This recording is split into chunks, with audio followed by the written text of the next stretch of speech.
De los albores del espacio-tiempo, estos monjes fanáticos transmiten sus oscuros rituales que hablan de cine, anime, cómics, libros, videojuegos, tecnología y todos los temas que a unos buenos fanáticos pudieran interesar. Bienvenidos a escuchar a sus locutores, Jovito y Delagun. Bienvenidos a Los Monjes Fanáticos.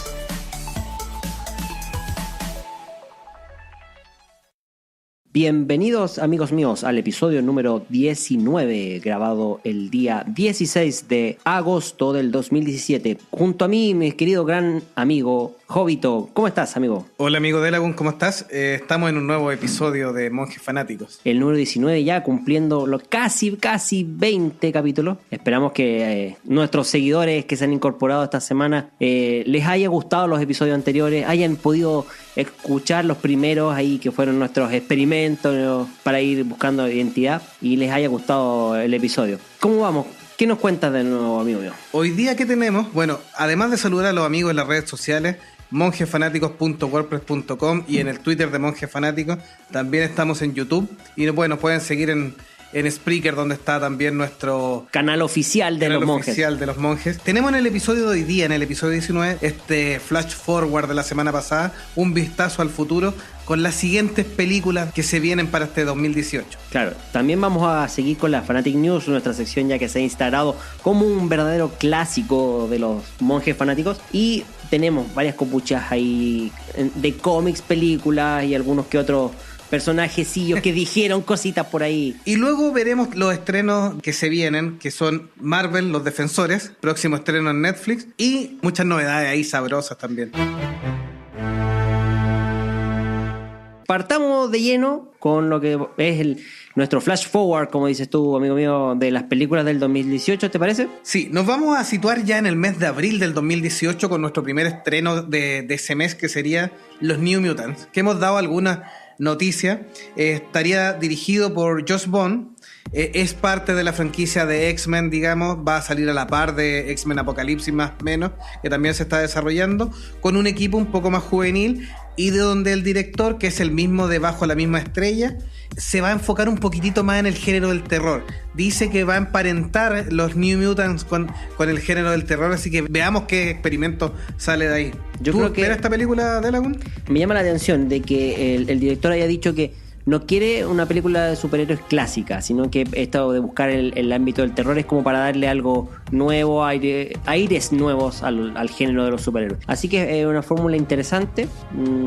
Si me preguntas, ¿la quiero ver? Claro que la quiero ver, pero más que nada por curiosidad. Quiero ver este experimento del terror, cómo funciona. Así como Deadpool fue un experimento de lo que es el gore puro, la parte gore sátira. Comedia, claro que sí. Esa mezcla que al final de cuentas todo el mundo cuestionaba, pero resultó muy benéfica en términos de taquilla.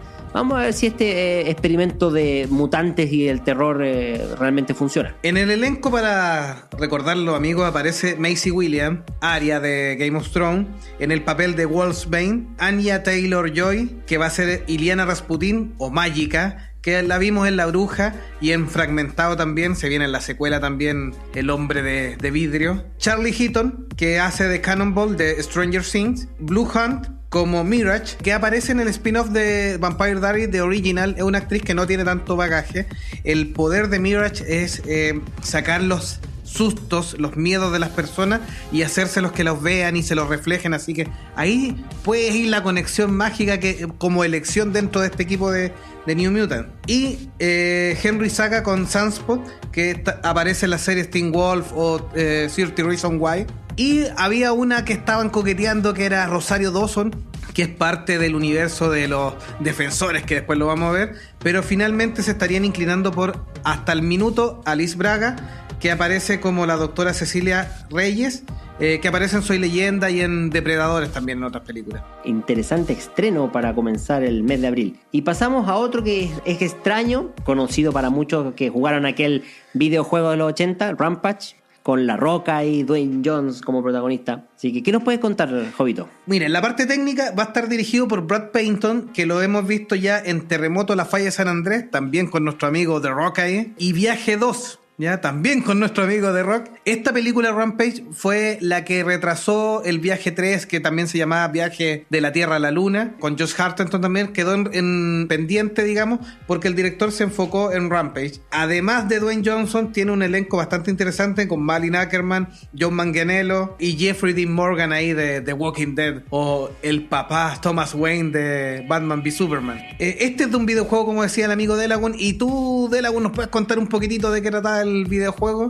Bueno, era un conocidísimo arcade de los 80 donde tú jugabas con uno de 3 personajes, que era una especie de gorila o un mono gigante así parecido a King Kong, o un lagarto medio amorfo así más similar a Godzilla, y por último una especie de hombre lobo ahí, que más que nada era un parangón con los monstruos grandes, perdón, un homenaje a las películas estas, las películas de monstruos, estudio, sí. Exactamente. King Kong, Godzilla y todo. Claro, y donde la gracia era que eran humanos que se convertían en estos monstruos gigantes y que te dedicabas tú, con cualquiera de los 3 personajes, simplemente a destruir edificios, a comer gente, a tratar de impedir que los militares que se acercaban a ti en helicópteros, aviones y tanques trataran de hacerte daño. Y que en el peor de los casos, cuando te lograban matar, te convertías otra vez en un ser humano totalmente desnudo ahí y que salía ahí tapándose las partes. Claro, las vergüenzas, como dirían algunos. El juego es bien novedoso porque te lleva tú no tienes que salvar la ciudad, tienes que destruirla, así que te lleva a la otra. Hace el papel del villano en este caso. A sí, la otra parte. Bueno, y el director y Dwayne Johnson también ya tienen experiencia. La saga de Journey o Viaje en la Isla Misteriosa, por ejemplo, que ya se filmó. Y también el Terremoto de la Falla de San Andrés tienen experiencia en estos blockbusters entretenidos, familiares, con criaturas, con mundos y todo. Así que, ¿qué esperar de esta película? Una película entretenida de aventura. No esperen más que eso, pero debiera concretar. Terremoto de la Falla de San Andrés, y yo la encuentro muy entretenida, siendo que bien, si uno busca el hilo, le encuentra debilidad en el guión y en la trama, pero es muy entretenida. O sea, claro, lo que no puede buscar así una novela profunda dentro de estas películas que simplemente están hechas para entretener. Así que en ese sentido, Rampage es esperable que sea una película más livianita y con harta acción, es lo que promete. Veremos si también después se configura en una nueva saga de películas. Está siendo más popular cada vez las películas que traen videojuegos de los 80 y, por ejemplo, ahí en esa película Pixels también ahí hacen homenaje a varios videojuegos de los 80 y por supuesto tenemos varias referencias que se han ido repitiendo y por supuesto Ready Player One, que trae la época de los 80 en pleno como homenaje, así que esto también como que se podría sumar. Sí, o sea, después de Ready Player One en marzo tendremos ahora Rampage en abril. Así es. ¿Con quién seguimos? ¿Qué viene después el mes de? El inicio de mayo, una película esperadísima, ya hemos comentado ahí. Tuvimos dentro de episodios anteriores que los pueden buscar también, lo que es el tráiler de Avengers Infinity War. No es mucho más lo que queremos contarles. Ya sabemos que el gran ensamble de los superhéroes de Marvel, obviamente, contra el enemigo Thanos. O sea, lo que más esperan todo el mundo, aparte de la reunión de superhéroes que ya fue, es el hecho de encontrarse con Thanos de lleno. ¿Qué es lo que este gran villano anunciado en aquella primera película ahí de los Vengadores, básicamente con cara, protagonizado en este caso por Josh Brolin, que va a ser nuestro Cable de Deadpool 2. No te adelante. Vamos a tratar de ver qué historia nos presentan los hermanos rusos para poder desarrollar un cómic que es bastante importante, como es en este caso Infinity War. Todas las películas anteriores nos han preparado para este evento y por ende nosotros ya lo llamamos el mega evento del 2018, que es un poco equiparable en lo que en términos de películas y la conjunción de la etapa cósmica con la etapa terrenal ahí de Marvel superhéroes. Sí, que esperamos obviamente una historia entretenida, con una buena ensamble de héroes donde tengan también un poco pantalla. Ojalá logren lo que hace Joss Whedon, que es darle pantalla a todos los personajes para poder presentarlo. Así que ahí esperamos que sea una buena película del Marvel Cinematic Universe. En el mejor de los casos vamos a tener 5 minutos de cada uno, porque son tantos. Así que y Robert Downey Jr. yo creo que va a salir en toda la película. Parte ahí del Infinity Iron Man. Claro, a lo mejor va a ser Infinity Iron Man más Thanos. Bueno, y en mayo seguimos con otro golpe así a la cátedra, que también nos sigue dejando el gustito de Star Wars con el episodio 8 a fines de año, aquí en diciembre, y continuamos con Han Solo todavía sin título. Oficial. Sin título oficial, o también llamado La historia de Han Solo sin título oficial. Que yo creo que va a terminar muriendo como Han Solo. Igual la quisimos incluir porque todavía es la fecha oficial de estreno. Nosotros hemos conversado aquí en los distintos programas con Delagun y con los datos que tenemos de que es probable que tenga un retrasito, que vamos a ver cuánto es. Siempre hemos dicho que es mejor demorarla un poco para que salga bien y le den tiempo a Ron Howard a hacer los cambios que se necesitan y sea una buena película. Dirigida en este minuto por Ron Howard, que se hizo cargo ahí a mitad de proyecto. A mitad de proyecto, así que tuvo que tomar escenas ya filmadas y refilmarlas con una notición, rumor ahí de que habían contratado un ¿cómo se llama? Un entrenador de actores para darle un poco más de carisma al protagonista, así que ahí veremos cómo sale. ¿Quién actuó en esta película? Bueno, la estupenda Emilia Clarke de Game of Thrones, Daenerys Targaryen, Woody Harrelson, que hará el papel de Beckett, lo vimos en los Juegos del Hambre, en sus últimas películas. De hecho, aquí también se especula que sería una especie de mentor, de lo que se ha ido filtrando, entre comillas. Piensan que es una especie de mentor de este Han Solo que adolescente, no tan adolescente, sino que como un veinteañero. Un veinteañero, sí. Básicamente que está en sus primeros pasos en el mundo de los contrabandistas. Sí, ojalá que no lo hagan muy bueno para el frasco, porque obviamente que si se hace muy alcohólico se hace asemejar mucho a su papel de Haymitch de los Juegos del Hambre. Y claro, y si ese sí o es el enfoque, estaría más correspondiente con los primeros directores de la película. Y si era muy liviano el tono de Han Solo en la película, obviamente a lo mejor a los fanáticos nos va a chocar ahí ver un Han Solo demasiado risueño producto del alcohol. Chisposo se dice por ahí. Bueno, chispeza también, sí, es verdad.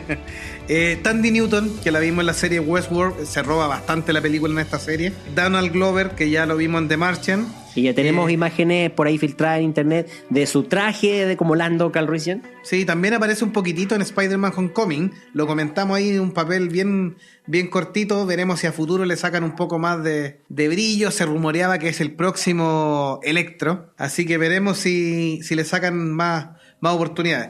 Y el protagonista es Alden Ehrenreich, que salió en Blue Jasmine, en Hermosas Criaturas. Es un actor que ha entregado buenos papeles, ha hecho papeles juveniles, pero veremos si logra llegar a este malvado, bueno o badass héroe o antihéroe también un poquitito, que es la imagen que tenemos de Han Solo y que obviamente que es lo que logró Harrison Ford en la primera Star Wars. Yo me quedo con Rogue One en el sentido de que tampoco mucha gente daba fichas por la historia que contó Rogue One.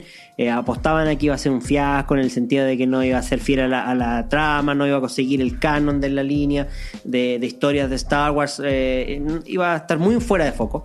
Yo apuesto por eso, o sea, que Han Solo también va a representar parte del canon, va a llevarnos a la historia más profunda de este personaje que después se convirtió en parte de la rebelión, en un personaje clave dentro de la historia original, pero démosle tiempo al tiempo. Yo soy partidario de que va a ser una muy buena historia y esperemos que Ron Howard no nos decepcione ahí. Y tenemos también la confirmación de Warwick Davis como parte. Sí, en un papel todavía no confirmado. Puede ser el llavero de Chewbacca.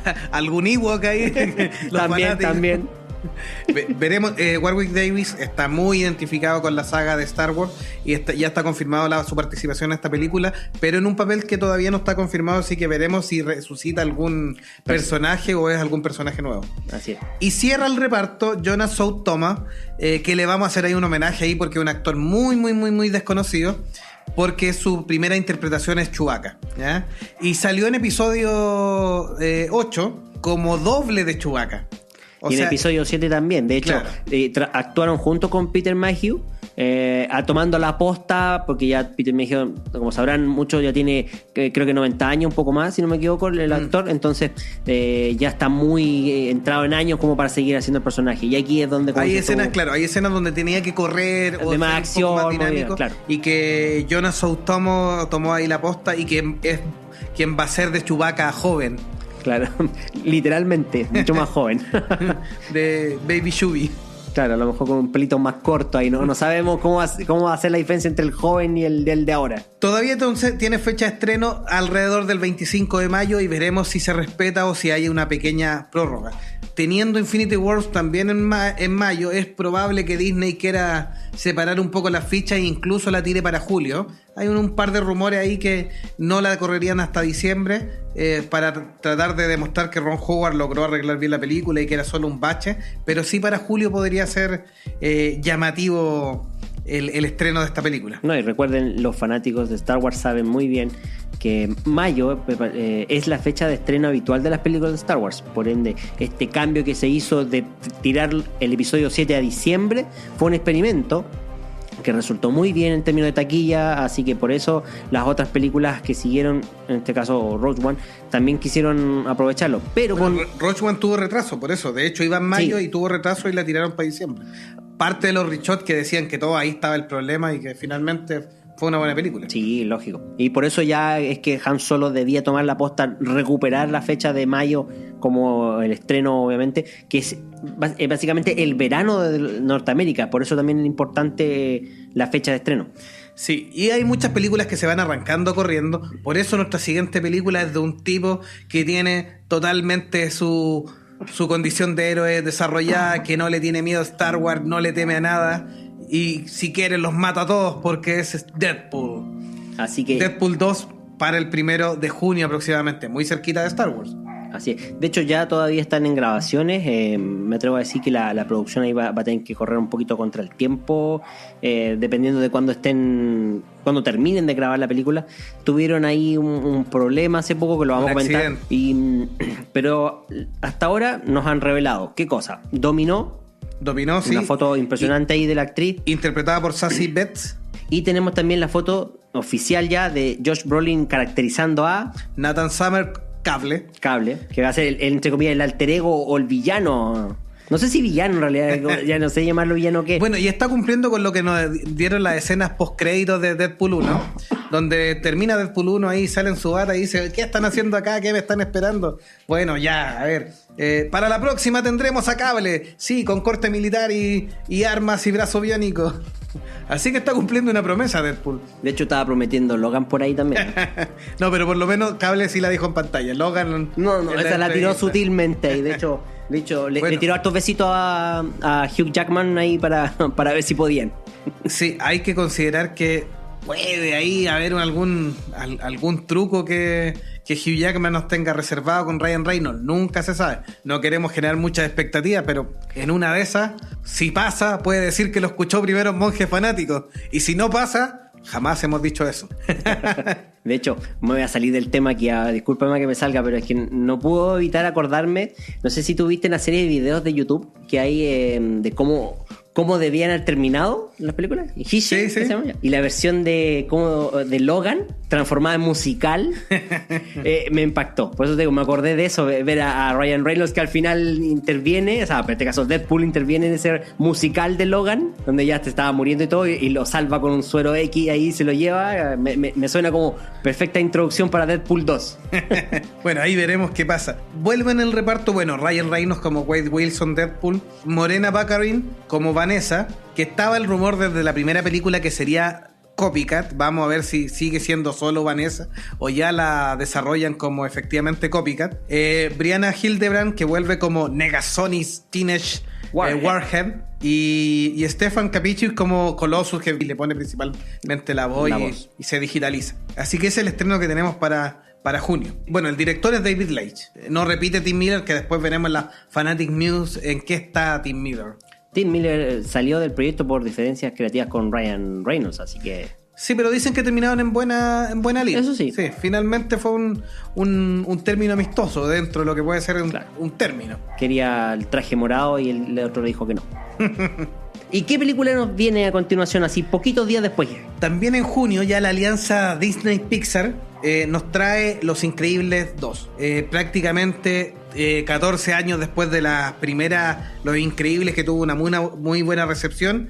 Esta película animada de Pixar, dirigida por Brad Bird, que dirigió también Tomorrowland o El Gigante de Hierro, se viene con el estreno y retornan obviamente los personajes de la primera película. Estas películas animadas obviamente toman bastante tiempo en el desarrollo, en realizarse, así que ya se viene preparándose bastante tiempo y sería la fecha de estreno, obviamente como lo comenta Delagun, con el verano de Estados Unidos. Bueno, y para cerrar ya primer trimestre, porque ya con lo que hablamos en el episodio anterior, más estaríamos llegando a la mitad del año, cerrando junio prácticamente, hablamos de Jurassic World 2. Fallen Kingdom, claro. O El Reino Caído, o Jurassic World 2. Así de simple, nomás total. Veremos qué utilizan ahí los subtítulos en cada país con algunos nombres chistositos. O Jurassic Pratt. La dirige J. Bayona, que es español, que tiene a su haber las muy buenas películas El Orfanato y Lo Imposible, y dirigió también una ya un poco más hollywoodense como Un monstruo viene a verme, que es más animada y todo eso, y repite en el elenco Chris Pratt, como comentaba Adele Laguna ahí, Bryce Dallas Howard, la aparición, que ya la habíamos dicho en una Fanatic News, de Jeff Goldblum, que envuelve en su papel de Ian Malcolm, claro. Y también un actor que aparece ahí como parte del Marvel Cinematic Universe en Capitán América, que es Toby Jones, este chiquitito inglés que también aparece en la serie Wayward Pines. Y con eso cerramos nuestro Flash Forward para el primer semestre del 2018. Así que continuaremos en próximos episodios adelantándonos más estrenos que se vienen durante el próximo año. Para que se vayan preparando, vean qué personajes salen, qué actores, quién dirige y bueno, y si es que aparecen algunas otras novedades. O si quieren que nosotros tratemos alguna de estas películas con más detalle y hagamos un especial que acostumbran los monjes. Pasamos entonces a nuestra sección clásica ya, porque es toda una institución dentro de los monjes fanáticos, lo que son las Fanatics News.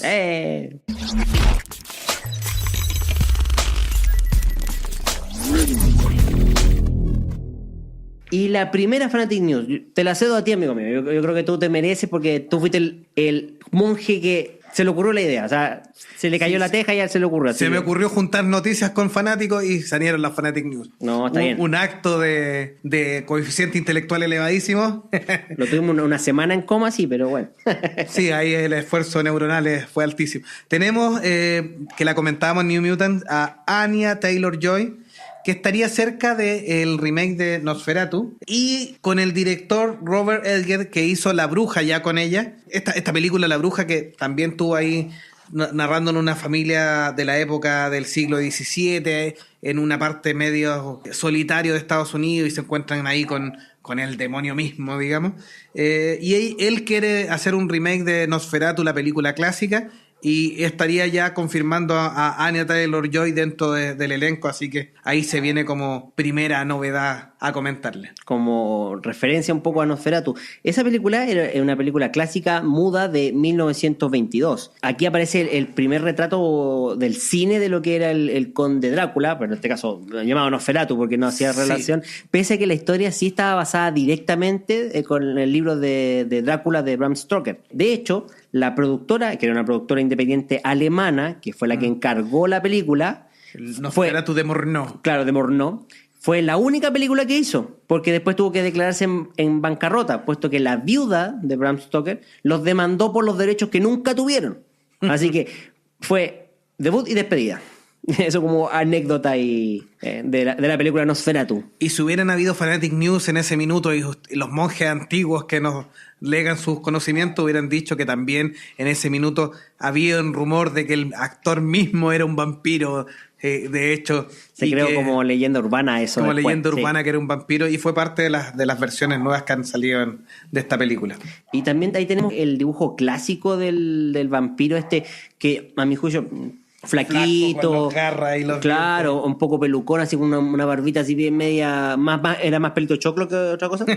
y los colmillos largos. Se sale del vampiro más elegante que nos presenta después Ford Coppola, o las películas más basadas en Bram Stoker, las películas de la Hammer en Inglaterra, y obviamente muy lejano a los vampiros que vuelven locas a las niñas que están en Crepúsculo. O Tom Cruise en su momento ahí en entrevista con el vampiro.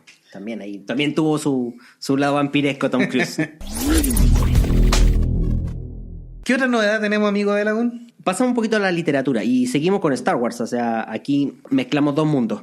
Nuestra serie favorita, Star Wars. Claro que sí. Sabemos que Star Wars tiene mucho merchandising de por medio. Y uno de estos merchandising tiene que ver con las novelas que se van a lanzar. Una de ellas importantísima es una novela de Phasma, la capitana Phasma, que un poco nos va a abordar aspectos personales del origen de este personaje. Esta novela se enmarca dentro de lo que es la saga de Camino al episodio 8, que son novelas previas como para contar antecedentes históricos o dar pie básicamente a lo que va a ser la historia de cada uno de los personajes dentro del episodio 8. Pero esta, como es una novela previa, abordará directamente las características de cómo es que Phasma, este líder de la primera orden, claro, se vuelve alguien tan despiadado y tan con un nombre destacado dentro del ejército de la primera orden. De hecho, la sinopsis, que reza así, dice: una de las oficiales más astutas y despiadada de la primera orden, la capitana Phasma posee todo el favor de sus superiores, el respeto de sus compañeros y el terror de sus enemigos. Pero a pesar de todo ese renombre que le acompaña, Phasma sigue siendo virtualmente una desconocida, como la expresión impasible en su casco cromado reluciente. Ahora hay un adversario empeñado en desenterrar el misterioso origen y exponer sin piedad un secreto que guarda tan celosamente. Así que esto es lo que nos espera en esa novela. Bueno, y la historia un poco trata de que había dentro de un crucero de batalla un espía rebelde, de la rebelión en este caso, que había sido capturado por un general que viene siendo algo así como un competidor al interior de la primera orden, de Phasma, así, el coronel Cardenal Carmesí. Y este coronel habría capturado a este espía de la resistencia, no con el fin de que le revelara datos secretos, ubicación de base, así, tipo episodio 4, sino más bien lo que interesaba es saber qué era el secreto que tenía Phasma. Él, lo único que sabía es que este personaje en particular, tenía una conexión directa con Phasma y su niñez. Así que lo que necesitaba saber, él lo tenía presente. Interesante novela, como les digo, se estrena el 1 de septiembre en Estados Unidos y esperamos a ver cuándo podemos tenerla en estos lugares ahí traducida al español. Sí, ya le han dado bastante prioridad a Phasma, incluyendo que la explicación de cómo se salvó del episodio 7 y la tendremos presente en episodio 8. Es muy probable que también dé un guiño a eso al final de la novela, ¿eh? No, como diciendo, oye, justo alguien tiró la cadena y salió por el excusado. ¿Y qué otra Fanatic En otras News? novedades tenemos, Terminator 6, cuando ya creíamos que la saga se había ido a pique, James Cameron oficiará como productor y tentativamente estaría trabajando con nuestro amigo Tim Miller, que ya lo comentábamos, que en este minuto dejó Deadpool y está trabajando en otra película que ya viene también en las news, pero estaría dirigiendo Terminator 6 y obviamente protagonizada por Arnold Schwarzenegger. Empezaría la filmación ahora en marzo del 2018, así que sería una película para no antes del 2019. ¿No tiene fecha de estreno todavía confirmada? No, todavía no tiene fecha de estreno, solo de que se va a realizar y que partiría la filmación el 2018, en marzo. Y al parecer daría los pies para tratar de ocupar también un Arnold Schwarzenegger ya mayor y todo eso, de dónde viene el modelo T-800 y cuál es su historia detrás. Y podría haber ahí un personaje humano que haber inspirado o copiado para el desarrollo de este personaje. Y vamos a ver cómo lo involucran dentro de la historia del mismo John Connor o del resto de la historia de Terminator. No sabemos todavía detalles si van a salir más personajes como el mismo John Connor o Sarah Connor. Emilia Clarke al parecer no volvería al papel, entonces ahí hay que ver si van a hacer un recast o definitivamente narran otras actividades. Pero ya tendríamos Terminator 6 para todos los fanáticos. De hecho, los fanáticos de Terminator, yo esto averiguando un poquito más de la película me enteré, así que es una novedad, me sorprendió. Hay una escena eliminada en Terminator 3, no sale en la película oficialmente, que hace una pequeña alusión a este tema, a de por qué se inspiraron en este cierto humano y no en otro, por ejemplo, haber sido Sylvester Stallone o no sé, el mismo Chris Pratt ahí que hablábamos antes, más gordito tal vez, no sé. O puede haber sido en tú y yo, Jovito, uno de nosotros, imagínate, con un Terminator ahí más simpaticón. Un T-1600, un poco más claro, gordito. En este caso yo creo que sería 2400 a esta altura. Pero bueno, entonces ahí hay una escena que vincula por qué es ese personaje en particular. Ahora, no sabemos si esa historia va a ser explotada de esa misma forma, obviamente agrandándolo con Schwarzenegger en el protagónico, o simplemente van a cambiar todo y lo van a hacer a la pinta de James Cameron y a lo mejor es Avatar. Lo van a poner azul. Termi Avatar. Termi Avatar, claro. Avatanator. Claro. Afortunadamente, James Cameron solo producirá, así que podemos decir que esta película va a salir en algún minuto. Le tenemos fe.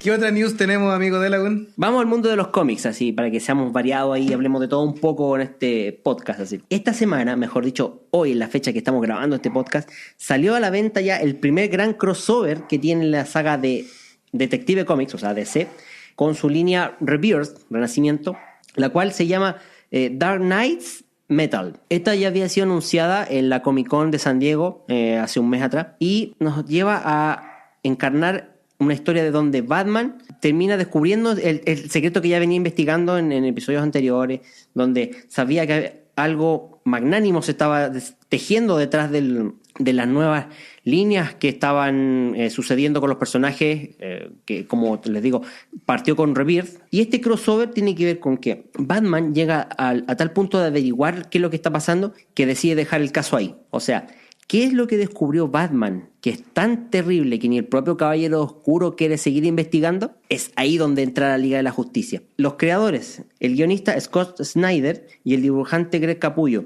Scott Snyder se destacó no en Rebirth, sino que en una de las pocas líneas de personajes que destacó dentro de los Nuevos 52, que fue Batman precisamente, y por eso a él se le encargó seguir con la historia de Batman y la Liga de la Justicia para tratar de unir en este mega hiper crossover que están prometiendo. ¿Y por qué le digo que es un mega hiper crossover?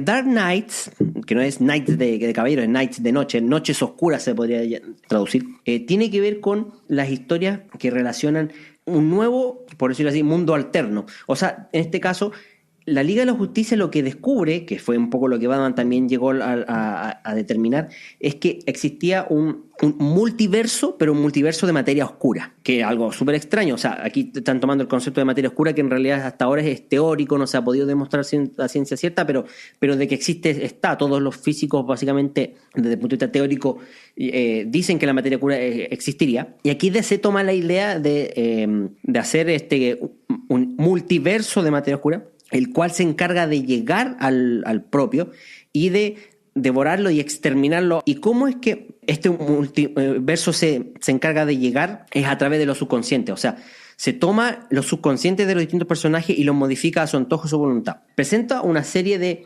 elementos como son por ejemplo, los Nightmare Batmans, que son básicamente versiones de terror, de pesadilla de los distintos personajes de la Liga de la Justicia, pero encarnados como si Batman, por ejemplo, fuese un Linterna Verde tenebroso, o un Flash, ¿cómo se llama esto? Más oscuro. Y la hipótesis de esta serie, de esta saga de historia, tiene que ver con eso. O sea, por ejemplo, de contar elementos alternos a la historia. Por ejemplo, ¿qué pasaría si Bruce hubiese tomado un camino distinto en vez de convertirse en un superhéroe y todo, y hubiese buscado la forma a través de elementos místicos o de cualquier elemento extraño o sobrenatural, de traer a los papás de vuelta a la vida? O sea, ¿qué hubiese pasado si eso hubiese sido así en vez de convertirse en un superhéroe? Entonces, estas son las premisas que trata de jugar un poco, y enfocándose primero en Batman, que es como el gran originador de este multiverso subconsciente ahí, y que la Liga de la Justicia tiene que buscar la manera de resolver cómo combatirlo y cómo enfrentarlo. Sí, esta dupla también hay que considerar que en la época de los Nuevos 52 lanzó la muy buena saga de La Corte de los Búhos de Batman. Y Año Cero. Y Año Cero. Pero La Corte de los Búhos sobre todo porque además de trascender en los cómics, ser muy bien recibida, sigue la línea de la historia. O sea, La Corte de los Búhos quedó como canónica dentro de Batman e incluso fue ocupada como dentro del argumento de la serie Gotham, incluyéndola obviamente bastante antes en el tiempo, pero se supone que La Corte de los Búhos siempre estuvo, así que ahí hacen un juego bien interesante también con ese punto. Tanto claro. La serie, la última temporada de hecho levanta cuando logran meter este misterio de La Corte de los Búhos. Sí, de hecho, precisamente lo que tú mencionas apunta a Scott Snyder a tratar de simplificar un poquito este tema de los crossovers, que es muy común en los antiguos crossovers que habían, donde habían varios cómics de varios personajes que se interrumpían básicamente como para contar esta historia, y durante todo un año te tenían con historias paralela, metidos tratando de armar en qué consistía este mundo. No, acá lo que trata es consensuar en pocos números, en este caso, concisamente en 6 números, donde hay un tema central, que en este caso ellos le llaman como el Batman Lost, el Batman perdido, que básicamente, como les decía, este Batman metalero en español, que le dicen. Claro, el Batman metalero, que es este Batman que no quiere seguir investigando lo que pasó porque ya, entre comillas, deduce para dónde va la cosa y es tan aterrador que ni él quiere enfrentarse a esos demonios. Entonces, esa historia en sí es como lo principal y donde gira todo el resto de la trama que estamos conversando, y así como estas batallas épicas que van a tener la Liga de la Justicia con estos Batman oscuros, así llamados Nightmare Batman, van a ser cruces, o sea, en pocos cómics, en este caso, tanto la Liga de la Justicia, Flash como Linterna Verde, pero no van a abarcar todo, no va a ser algo tan gigantesco que los propios fanáticos no puedan seguirle el paso. Así que le tenemos harta fe y después ya cuando podamos leer algunos de estos vamos a hacerle ahí algunos comentarios, sí. Alguna reseña y comentarios, exactamente. Seguimos en otras news. En otras news volvemos a Tim Miller, que además de estar involucrado en el próximo Terminator, dicen que, que finalmente va a dirigir una adaptación fílmica de la novela de William Gibson, Neuromante, o Neuromancer también, Neuromancer, sí, conocida. Para el 2020 se anunciaría la película. Para el 2020 está la película. Y obviamente que esta es una historia clásica del cyberpunk y de lo tecnológico. Es donde dice que aparece la matriz inicial, la que dio origen a la película de Matrix. Es una obra cumbre del cyberpunk, donde se han adaptado pequeños videojuegos, algunas otras cosas dentro de este mundo. Hay juegos de rol y muchas películas también ambientadas o tocando algunos temas tangenciales de lo que se habla en Neuromante. Así que se espera una muy buena película y Tim Miller está lanzado con este proyecto y que ya se confirma para el 2020. De hecho, el contexto de la película más o menos es así. O sea, Norteamérica y parte de Sudamérica están viviendo en este mundo virtual donde básicamente los seres humanos pasan conectados todo el tiempo a esta red. Europa está desaparecida en todo lo que es un cráter atómico, luego de una guerra que hubo, y Japón está sumida en una especie de pseudomundo hipertecnologizado, así que también está como casi fuera de lo que es el planeta. Y el protagonista, en este caso, lo que trata de hacer es sobrevivir un poco extorsionando a la gente que dentro de esta misma Matrix, como lo decías tú, Jovito. Entonces, es ahí en un punto dentro de la historia donde el personaje principal se topa con una pseudo víctima y es que lo pillan infraganti. Y ahí lo desconectan de la matriz. Claro, ahí lo desconectan de la matriz y le ofrecen un trabajo que a pocas luces no se entiende para qué lo que, pero que sería un golpe gigantesco. Y en base a ahí empieza a abrirse la trama. De hecho, este proyecto es bastante antiguo, yo estaba investigando un poquito, y ya desde el 2012 se hablaba, por ejemplo, de Mark Wahlberg como un protagonista posible. Sí. Liam Neeson también el papel, y que le habían ofrecido incluso a Bruce Willis ser como mentor que tendría el protagonista para poder llegar a la misión. Pero ninguno de ellos hasta ahora ha querido el papel. O sea, ahí tienen tema. Veremos con Tim Miller quién es el cast. Todavía no hay cast anunciado, seleccionado, así que veremos qué es lo que está planeando ahí este hombre. Es interesante. La novela, por lo menos que fue publicada en el año 1984, es muy interesantísima y, como decías tú, es referencia para muchos otros íconos posteriores ahí. Del mismo estilo de Ghost in the Shell, por ejemplo. Sí, Ghost in the Shell dicen que bebe ahí, y muchos animes cyberpunk también beben de las letras de Gibson. Así que una muy buena novela, recomendable, léala, y la película, bueno, estaremos atentos ahí a las novedades. En otras novedades tenemos Hellboy, la nueva reboot, digamos, la segunda secuela, la segunda saga, digamos. El segundo reinicio. El segundo reinicio del personaje creado por Mike Mignola y que ya tiene otras novedades.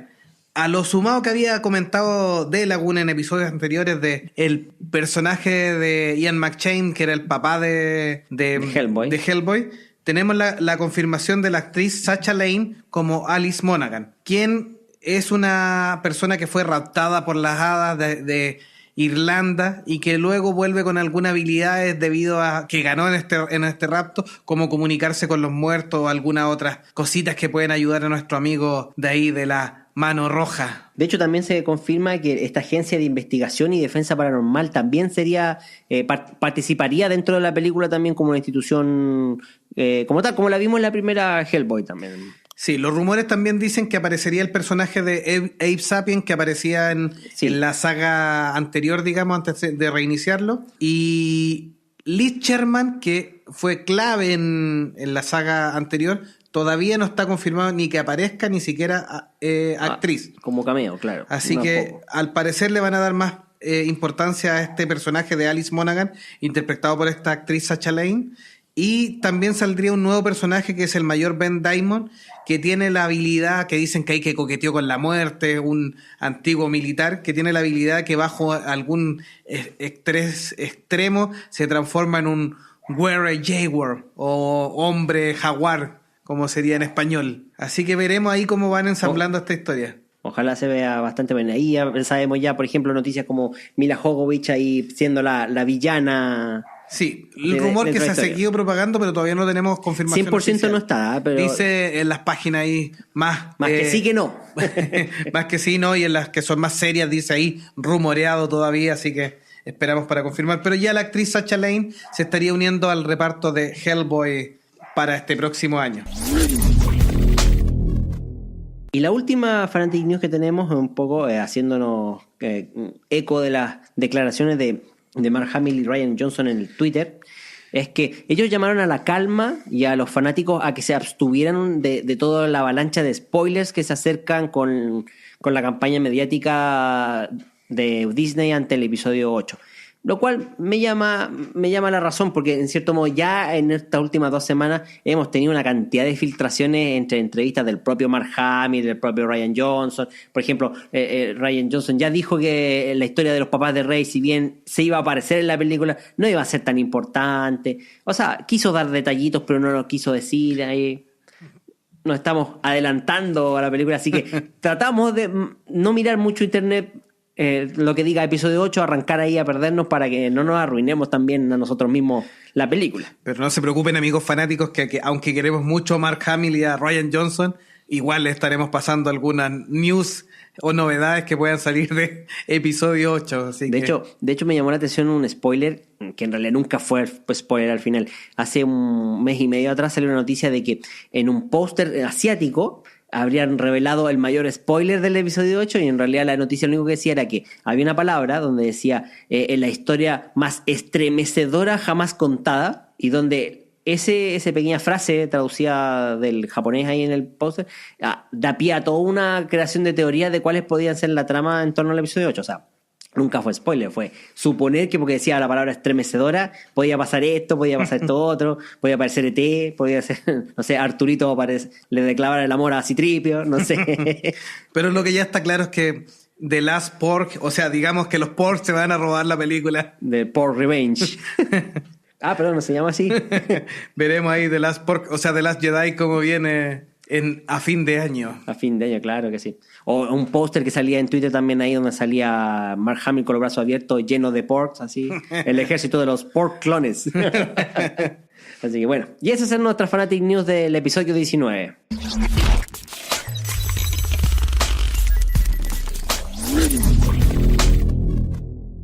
Pasemos al especial.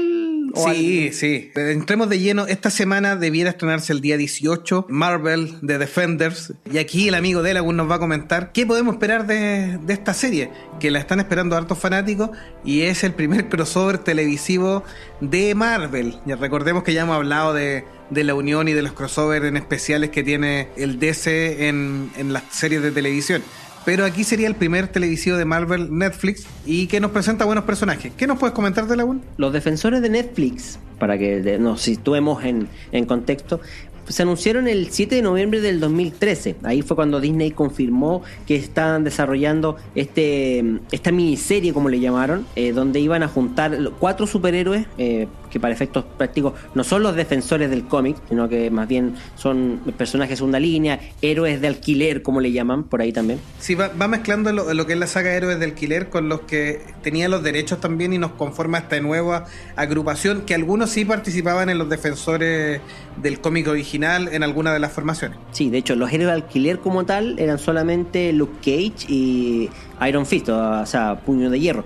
Pero en este caso, como dices tú, hacen una mezcolanza de superhéroes aquí. ¿Y quiénes tenemos? A Daredevil, que ya tiene 2 temporadas en Netflix, bien afianzado como tal. Tenemos a Luke Cage, que se estrenó este año, ahí con su propia saga, que hizo su primera aparición en Jessica Jones, ahí se lo introdujo un poquito el personaje sin ahondar tanto detalle en su vida, precisamente pensando en la serie que posteriormente se iba a estrenar. Y por supuesto Puño de Hierro, que fue el último estreno que tuvo Netflix como serie. Sí, Jessica Jones es del año pasado. Ya. Sí. Así que ahí en este caso. Y un poquito para hablar de los integrantes aquí, de cómo es que se formó este cuarteto principalmente, que se juntan ahora en esta saga miniserie llamada Los Defensores. Partamos con Daredevil. La primera serie se estrenó en el 2015, esa fue la primera temporada, ¿ya? Donde tenemos a quien no conoce, al personaje de Matt Murdock, interpretado por Charlie Cox, un abogado ciego de Hell's Kitchen, que es un barrio dentro de lo que es la ciudad de Nueva York. Nueva York, sí. Claro.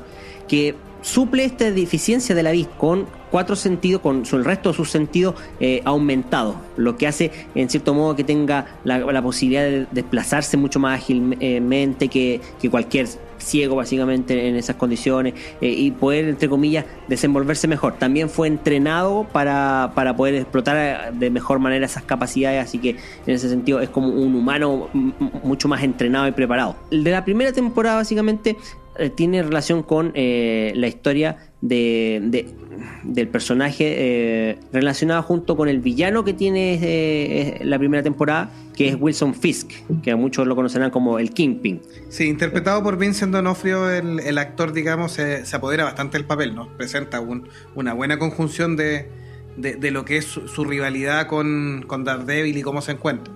Sí, de hecho es el punto fuerte. O sea, tomando las referencias del cómic de Daredevil, escrito en este caso por Frank Miller, que se encargó de limpiar mucho de villanos a Daredevil, que tenía bastante, así como Spider-Man. Se dejó unos pocos y los elevó un poco en su nivel personal. Y el Kingpin, o Wilson Fisk, que como se conoce simplemente porque Kingpin no se nombra en toda la serie, viene siendo como el archienemigo por excelencia que tiene Matt Murdock. Y en esta serie, como les decía, ahonda en el origen de ambos personajes y estas historias que se van extendiendo capítulo a capítulo, entre flashback y historia de infancia de ambos personajes, hasta los eventos traumáticos que finalmente hacen que Wilson Fisk y Matt Murdock lleven a tomar caminos diferentes, pero para buscar un mismo fin, que es como, entre comillas, traer estabilidad y paz a este barrio de Hell's Kitchen. Sí, recordar que en el papel Charlie Cox hace de Daredevil, se toma bastante bien el papel, es uno de los puntos fuertes y que obviamente le dan piso a las series de Marvel Netflix. Y la selección de los personajes secundarios también va bien de la mano. La actuación de Deborah Ann Wolf, que venía de True Blood, también es muy creíble en su papel de Karen Page. El amigo Foggy Nelson por el actor Elden Henson.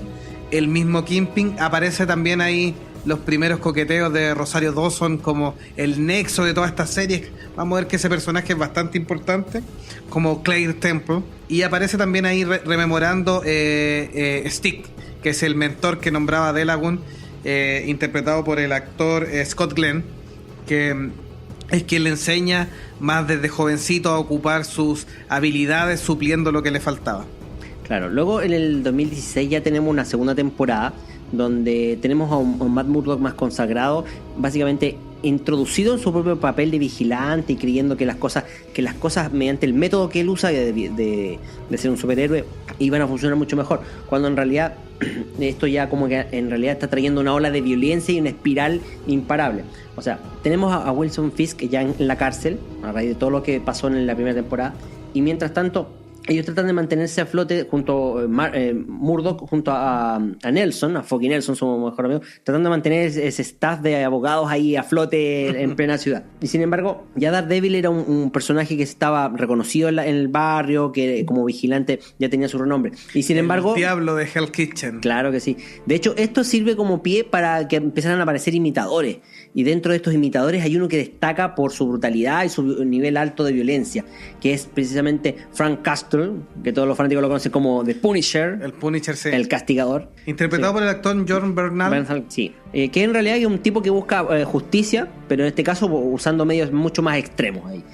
Serie que ya se confirmó para el 2018, que viene de Punisher también por Marvel Netflix. Así es. Y también se suma al reparto Electra Nachos, interpretada por la actriz Elodie Young, claro. Que también es, en este caso, Electra es un personaje conocido por Matt Murdock, que simplemente vuelve a la vida de Matt Murdock después de muchos años de haber estado desaparecida. Y eso le genera una cierta desconfianza a nuestro personaje. Nos presenta también bastante la historia del tráfico de drogas, del tráfico de armas que hay ahí con la Yakuza, con las distintas agrupaciones que quieren dominar Nueva York, y que obviamente que este nuevo vigilante, nuevo héroe, le está molestando. Y que obviamente que el Kingpin, al salir del sistema, se libera para que entren otros elementos ahí a tratar de conquistar Nueva York. Pero veremos que eso se va extendiendo a lo que va a ser la historia de Defenders. Claro, ya hay una primera aproximación a lo que sería la entidad que nos llevaría a Defenders, pero no hacen mención directa. De hecho, pasaremos al siguiente personaje que nos atañe. Ahí nos vamos a mezclar ahí en ese sentido, y vamos a ir armando esta historia de los defensores. En el 2015 también se estrena Jessica Jones, interpretado por la actriz Kristen Ritter. Claro. Desde su corta vida como superhéroe que terminó en tragedia, Jessica Jones empezó a reconstruir su vida nuevamente, intentando hacer una carrera como detective privado dentro de Hell's Kitchen. En ese sentido, plagada por un auto-odio, hacia una autoculpa por lo que pasó como superheroína, que resultó todo un desastre, y en el cómic se plasma muy bien ese capítulo con altos y bajos, pero que terminó muy mal. También tiene que lidiar con un trastorno de estrés postraumático relacionado con algunos eventos que tuvo Jessica. Tiene que luchar con los demonios tanto internos como externos que rodean su barrio, y es ahí donde utilizan estos poderes especiales que ella tiene y sus habilidades interesantes como detective para poder resolver crímenes y tratar de, entre comillas, ayudar a los demás, pero siempre y cuando estos tengan algún tipo de moneda de cambio al respecto. Sí, viene ahí el villano de la serie, interpretado por David Tennant, que es Kilgrave, el hombre púrpura ahí que tiene el poder de dominar las mentes y controlar a las personas, y que en algún minuto controló a la mismísima Jessica Jones y la obligó a trabajar para él. Y ahí vienen también muchas de las trabas que tiene como heroína o para poder desarrollarse. Tiene mucho miedo que la vuelva a dominar. Sí, de hecho, el villano simplemente no va atrás, dominar el mundo o incluso conquistar Nueva York. Aquí simplemente el villano, el psicópata que trata de joder a la protagonista, simplemente va por ella. O sea, le interesa, y es porque está obsesionado con Jessica, es que lo único que quiere es tratar de meterse en su mundo por enésima vez. Ahí, como les decía, también se introduce el personaje de Luke Cage, pero sin ahondar mucho en su origen o en características, porque como ya sabemos, va a tener una serie propia donde esto va a suceder. Sí, los otros personajes importantes de esta serie de Jessica Jones son la aparición de Rachel Taylor, que hace como amiga y que obviamente se crió con Jessica y descubrió cuando ella va con todo este proceso de adquirir los poderes y se fue juntando, una niña que fue famosa desde chica, que su mamá vivió a través de ella, y la configura en una heroína que también fue parte del grupo de los defensores en el cómics, pero todavía en la serie no lo han explotado. Ya vemos su intento en esta serie, en Jessica Jones, en la primera temporada, de participar más activamente, y a pesar de no tener los mismos poderes de Jessica Jones, al menos por el momento, su interés de ayudar va más allá. O sea, ella, además de comunicadora, o sea, podría ser una colega de los especiales de podcast. Claro, poder cooperarnos ahí de vez en cuando. Se empieza a configurar con su interés de ser una superheroína. Y que a figura está haciendo el personaje de Hellcat, o la Gata Infernal también, que es uno de los superhéroes que tiene que ver con los defensores. Pero veremos cómo la desarrollen en futura temporada de Jessica Jones. Y la otra importante es el personaje que desarrolla la actriz Carrie-Anne Moss como la abogada Harper, que tiene mucha relación aquí en Jessica Jones y que después saldrá a futuro en Iron Fist y en The Defenders. Sí, de hecho ya habían anunciado la segunda temporada de Jessica Jones, pero para el 2018 la confirmaron. Claro, el problema era que justamente la primera se estrenó en el 2015, imagínense, y no iba a salir la segunda temporada hasta que las demás series que estaban anunciadas hagan su estreno y por último convergieran en los defensores. Así que eso también decepcionó un poquito a los seguidores de Jessica Jones. Y pasemos al tercer superhéroe que se encarga de formar el cuarteto de los defensores. Ya lo dijimos, Luke Cage, interpretado por Mike Colter, aka Power Man, que también se conoce en los cómics como Power Man. Serie que se estrenó en el 2016. ¿ya? Y que el origen del personaje básicamente es que es un experimento que fue saboteado, donde a este superhéroe, o sea, a este personaje le confiere super fuerza y una piel inquebrantable. Esa es la gracia que tiene Power Man, y por eso le permite resistir los golpes como si no pasara absolutamente nada, y obviamente tener esta fuerza sobrehumana que le permite apalear a todo el mundo a voluntad. Sí, esto también, estos héroes se van situando en distintos puntos de Nueva York, y Luke Cage se acerca mucho más al Nueva York de la cultura afroamericana, a Harlem, a toda esa parte de la isla de Manhattan. Claro, de hecho, como les decía, se presentó en Jessica Jones, viviendo en Hell's Kitchen, pero ahí decide mudarse a lo que es el barrio de Harlem, que es un barrio, para aquellos que conocen Estados Unidos, saben de la cultura en Norteamérica.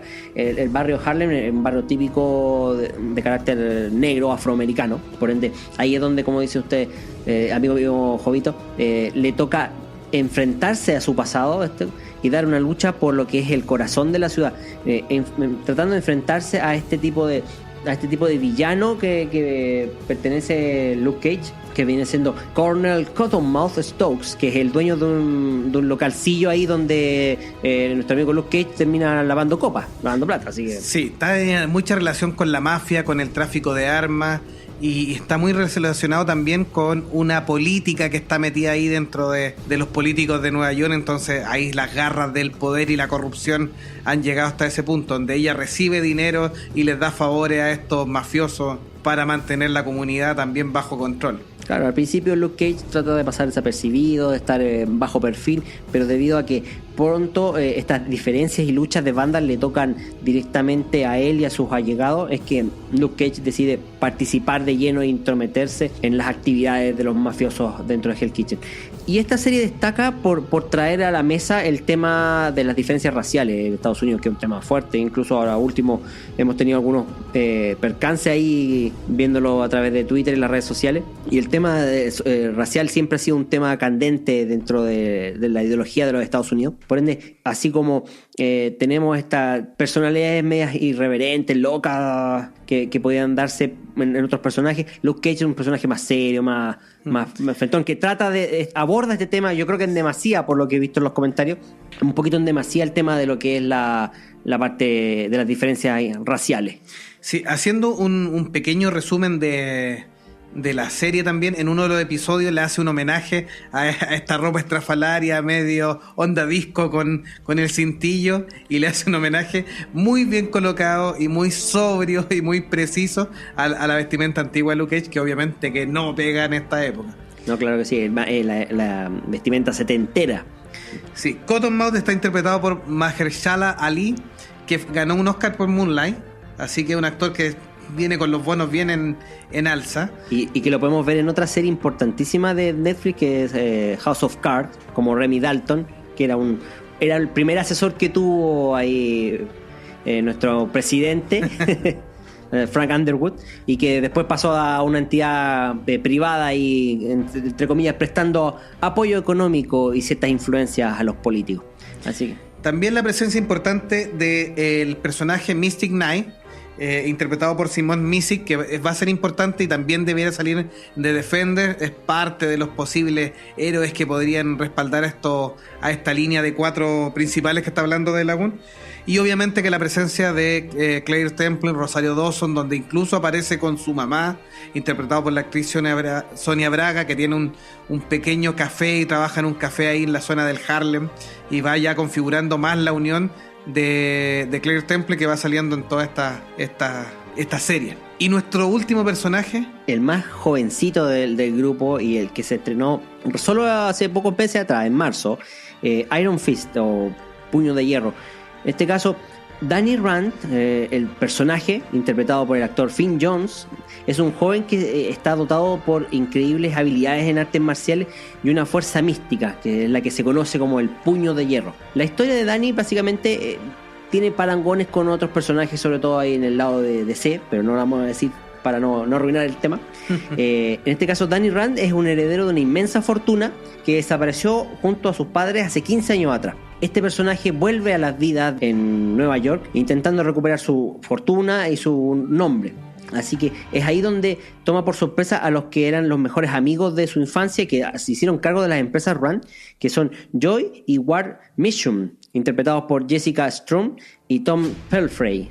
Así que ahí estos dos personajes, en cierto modo, se extrañan del regreso de Danny Rand, y esta resurrección básicamente no va a ser del agrado de mucha gente, en el sentido de que apareció un joven de la nada y un pseudo heredero. Y es ahí donde intentan aprovecharse de Danny, no solo para tratar de controlar su empresa, sino que también usar sus poderes en beneficios personales. Y lo que en cierto modo los primeros capítulos trata de hacer en la serie es irnos introduciendo en la historia de origen del personaje, y es ahí donde en cierto modo bajó mucho los bonos para lo que era la saga de Netflix, como venían dándose las otras historias, porque fue mucho más lenta, mucho más pausada.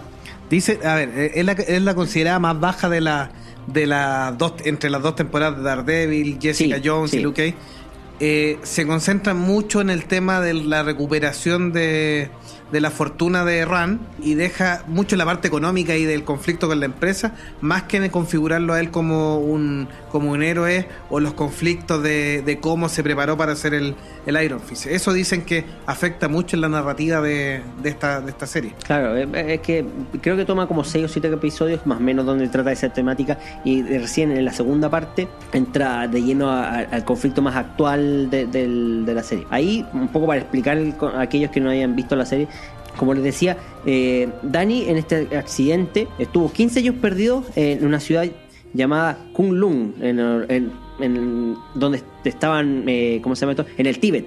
Sí, con unos amigos de nosotros, también monjes. También monjes, claro. Pero tibetanos. De los reales. Y que saben Kung Fu. Y que saben Kung Fu, nosotros no confundimos nomás. Así que ahí aprendió las artes del Kung Fu, y enfrentando al dragón Chu Lao, para poder ser digno de la marca del dragón, que es este tatuaje que lleva en el pecho Iron Fist, y que finalmente adquiere su gran poder, que es concentrar el chi, o el ki como dicen en Dragon Ball, que es la energía espiritual en un puño, para generar un golpe que es más duro que el acero y atravesar cualquier cosa. Ahí está el Iron Fist, el puño de acero. Claro, lo divertido es que lo único que puede hacer es pegar con el puño. ¡Pum, pum! Así que en este caso, bueno, y no es que, siendo un superhéroe Iron Fist, no es que la serie se trate de enfocar en un superhéroe como tal, sino que más bien, como decías tú, la serie se enfoca en eso, en recuperar la vida de Danny al principio, luego de volver de su exilio forzoso. Recién aquí es donde esta empresa Rand Enterprises se ve como está influenciada, o mejor dicho, controlada desde fuera por lo que sería, y aquí ya tenemos la referencia, la Mano, que es la organización esta criminal, que aparecía también en la segunda temporada de Daredevil. Sí. Ahí va siendo ya el nexo. Ya va siendo el nexo, y básicamente él, junto a Daredevil, son los nexos más directos a lo que viene a los defensores, a conjugar ahí los defensores. Y por eso es que, en ese sentido, comparándola con otras series también, en este caso, es un poquito más floja, un poquito más lenta. La segunda parte simplemente tiene que ver con los temas criminales. Y si nos ponemos a comparar, hablando de comparaciones entre comillas y redundante, unas series con las otras, Daredevil aporta la oscuridad a lo que es este universo, un poquito similar a Batman ahí.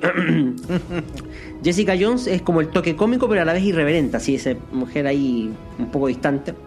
Luke Cage, como le decíamos, es el tema racial, y aquí es donde Iron Fist aporta o prevalece en ese sentido con el tema del misticismo y las artes marciales, así como un enfoque totalmente yendo, como diríamos, hacia la luz, hacia el lado más luminoso.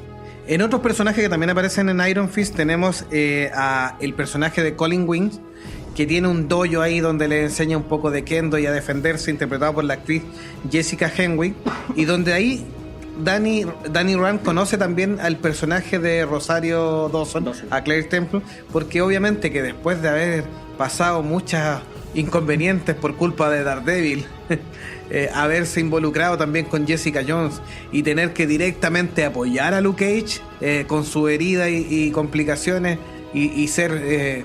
ahí tener una mira en la frente prácticamente, ella decide tomar clases de defensa, y se va a relacionar a este dojo donde está aprendiendo a defenderse y ya no ser solo una enfermera desvalida, sino que tomar un poco más de protagonismo. Y ahí conoce también a Dani Rand, generando ya la conjunción perfecta de este punto.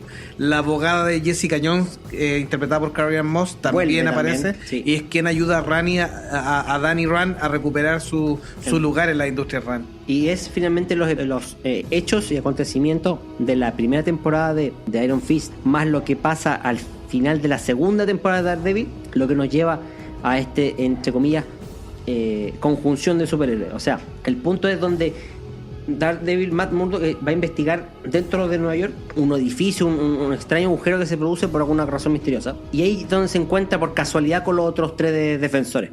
Es un tráiler que también lo han dado en las últimas semanas, que en cierto modo hace la presentación oficial y nos va dando pie a lo que va a ser los defensores, que se estrenan el 18 de agosto. Sí. Que ya en el primer tráiler de anuncio ya salía ahí un pequeño spoiler de cuándo iba a ser la fecha de estreno. Sí, es bastante esperado. Como datito final de Iron Fist, comentarles que el actor Finn Jones, que interpreta a Dani Rand, salió en Game of Thrones, era Loras Tyrell. Y la actriz que interpreta a Colleen Wings también era una de las hijas de la arena de Oberyn, de la serpiente de Dorne. Así que ahí son 2 personajes que vienen también de la saga de Game of Thrones. Y tenemos entonces ya la historia de Defenders como tal. Y a enfrentar la mano tenemos nuestros 4 héroes, el equipo de respaldo, de sidekicks, que vuelven todos básicamente. Sí, ahí tenemos una buena conjunción. Sabemos que va a aparecer Colleen Wings. Obviamente que nuestro cemento que une a todo esto, nuestro pega que sería Rosario Dawson, Claire Temple. Aparece la abogada también, Carrie-Anne Moss. Los amigos de Daredevil, Karen Page y Foggy Nelson. Debieran aparecer ahí algunos otros personajillos que han Mystic Knight también va a aparecer. Mystic Knight también debiera aparecer, claro. de Stick, Luke Cage. El mentor ahí de Daredevil. De Daredevil va a aparecer. Sí, que ahí terminaron la segunda temporada bien ahí en conflicto. Y por el tráiler también ya nos adelantan de que va a aparecer Elektra Nakios. Elodie Young también es parte de este mundo, pero ojo que al parecer está trabajando directamente con la mano, o sea, claro, por lo menos en su inicio va a ser... De hecho, sí, ya lo que se sabe de, por ejemplo, lo que va a interpretar, o sea, del papel que tomaría Elektra acá, Elektra estaría siendo manipulada, tal vez por control mental, no queda claro, por, en este caso, el personaje de Alexandra, que interpreta a Sigourney Weaver, y sería utilizada como un arma para combatir a estos defensores. Por ende, ahí a lo mejor, y se va a explicar seguramente en la serie, por qué es que cae bajo el dominio o el control de Alexandra, y es que es utilizada como un arma para la organización esta, The Hand, de mano. Y bueno, hablemos un poquito, chiquitito, del papel de Sigourney Weaver, que en este caso, como les decía, se va a llamar Alexandra, que es la líder de esta antigua organización criminal, descrita como un personaje inteligente, muy responsable, y que además podríamos catalogarla más que como un villano, sino que como un adversario, así como un competidor directo de este grupo que intenta retomar Nueva York para los ciudadanos. En declaraciones de la propia Sigourney Weaver dice que está encantada con que los 4 superhéroes se unan en contra de ella. O sea, nunca había conocido a 4 personas que estuviesen tan interesadas en cuidar de una pequeña parte de Nueva York, en este caso. Son diferentes a cualquier persona que nunca había enfrentado antes, por lo que para el personaje de Alexandra es intimidante, o sea, encontrarse con estos defensores ahí. Y por último, en este caso, bueno, para terminar, los defensores van a contar con 8 episodios solamente, sí, que van a ser episodios así un poco más largos, estrenados todos el mismo 18 de agosto, y ha sido dirigida por S.J. Clarkson, escrita por Uta Braithwaite y Peter Ward. Y también el guión viene de la mano de Douglas Petrie y Marcos Ramírez. Y en la música tenemos a John Paesano, que es el que repite después del éxito que tuvo con la banda sonora de Daredevil. Sí, hasta ahora el punto más fuerte es Daredevil. Es donde presentaron a otros personajes ahí tangencialmente también. Sin desmerecer, Jessica Jones tiene una partida un poquitito floja, pero a partir del 4º capítulo más o menos ya agarra un buen ritmo.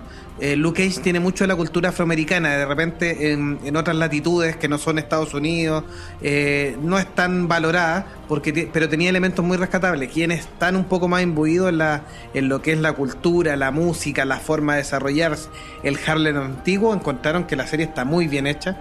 Y Iron Fist la encontraron un poquitito liviana, por esto que comentaba De Lagun también, y yo también hablaba, de que se dedicaron mucho a hablar de Danny Rand como parte de la empresa Rand más que su otra faceta historia. de superhéroe o héroe, básicamente. Sí. La facilidad que tenemos ahora con los defensores es que los personajes ya están presentados, están bien desarrollados, y afortunadamente las críticas para Iron Fist en ese punto salvaron bastante bien al actor, que no lo hizo mal como Danny Rand, así que debiera irse avanzando en la línea correcta para tener 8 capítulos llenos de aventuras, llenos de acción y llenos de entretención de estos defensores, porque ya no necesitan presentarnos quiénes son, sino que ya los conocemos. Sí, pues esperemos que este resumen les sirva ahí para interiorizarse y ir de lleno a los defensores y devorarse los 8 episodios de esta miniserie de Netflix. Y veremos si cruzan también ahí pistas con el Punisher, que estrena el próximo año su serie,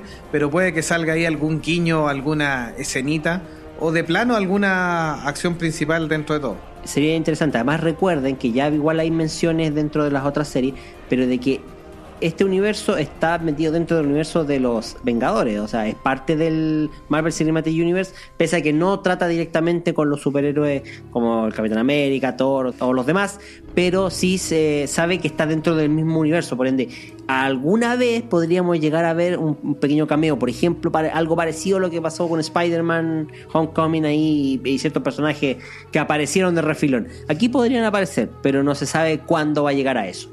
Sí, sabemos también de que ahí, por ejemplo, en Jessica Jones hay unos parlamentos donde hablan de los sucesos que pasaron en las películas de los Vengadores, así que... Sobre todo la batalla de la primera Vengador, que... En Nueva York.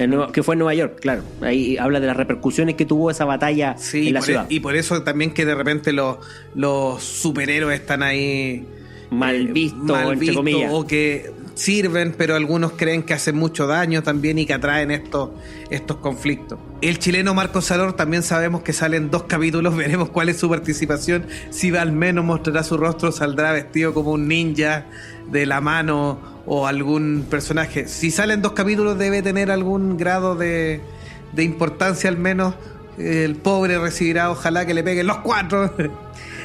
Bueno, ahí nuestros amigos que ya hayan visto para la fecha en que escuchen este podcast, hayan visto los defensores ahí, háganos sus comentarios ahí. ¿Dónde ustedes creyeron que vieron a Marco Salor? Sí, es como ¿dónde está Wally? ¿Dónde está Marco Salor? Nosotros así lo traeremos para el próximo episodio. Muy buen artista marcial que veremos ahí. Tiene su participación en Undisputed también en las películas, así que veremos ahí sí cómo va con su desarrollo. Así que los invitamos, amigos, a estar atentos a todas las novedades, a seguirnos en las redes sociales, el Twitter, el correo es monjesfanáticos@gmail.com.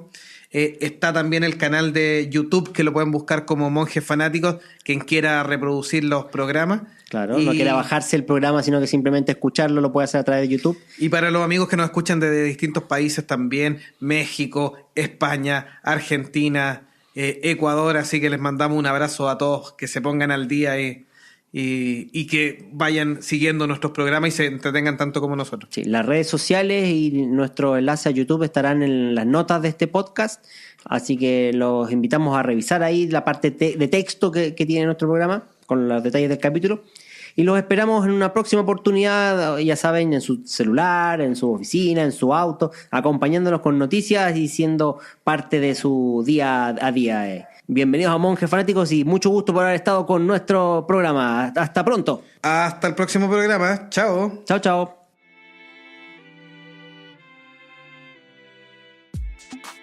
Bueno, amigos, esto ha sido todo por ahora. Nos esperamos la próxima semana en un nuevo episodio de su amigable podcast Los Monjes Fanáticos. Chao, amigos, se despide Jovito, que tengan buena semana. Chao, amigos, se despide De Lagun y escúchenos cada semana en este mismo canal.